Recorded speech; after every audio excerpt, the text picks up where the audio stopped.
Pemret Tribun Timur bedah makna propaganda media antara fakta dan opini.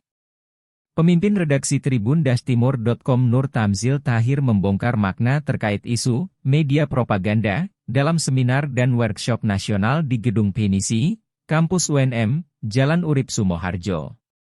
Di hadapan ratusan mahasiswa UNM, Tamzil Tahir menjelaskan peran media dalam menyajikan berita. Tamzil Tahir berangkat dengan membedah makna tema propaganda. Propaganda itu bukan adjektiva tapi verba.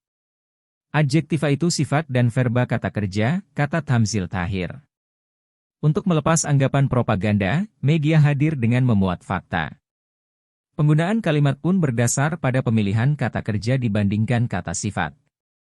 Pasalnya, kata sifat sangat dipengaruhi dengan opini pribadi penulis. Berbeda dengan kata kerja begitu lekat fakta di lapangan. Contohnya, cantik dan jelek itu opini bukan fakta. Kata sifat itu opini. Selera itu opini.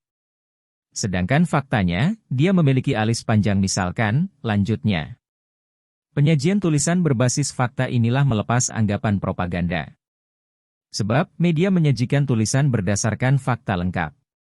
Di berita itu sudah faktual ada tempat kejadian, pelaku, di mana, bagaimana, kata Tamzil. Kalau dibilang propaganda, saya katakan tidak propaganda. Saya sajikan kenyataan dan fakta. Kau, pembaca, yang nilai, baik atau buruk, jelas Tamzil Tahir. Lebih jauh, Tamzil membahas penggunaan kata sifat dalam penyajian berita. Baginya, kata sifat harus dihindari dalam menuliskan informasi ke masyarakat. Sehingga tulisan dapat bersifat otonom dalam menyampaikan pesan langsung ke masyarakat. Sementara itu, Dekan Fakultas Ilmu Sosial dan Hukum, FISH, Profesor Jumadi mengaku bekal dalam memilah berita sangat penting bagi mahasiswa. Apalagi berita telah menjadi konsumsi harian masyarakat.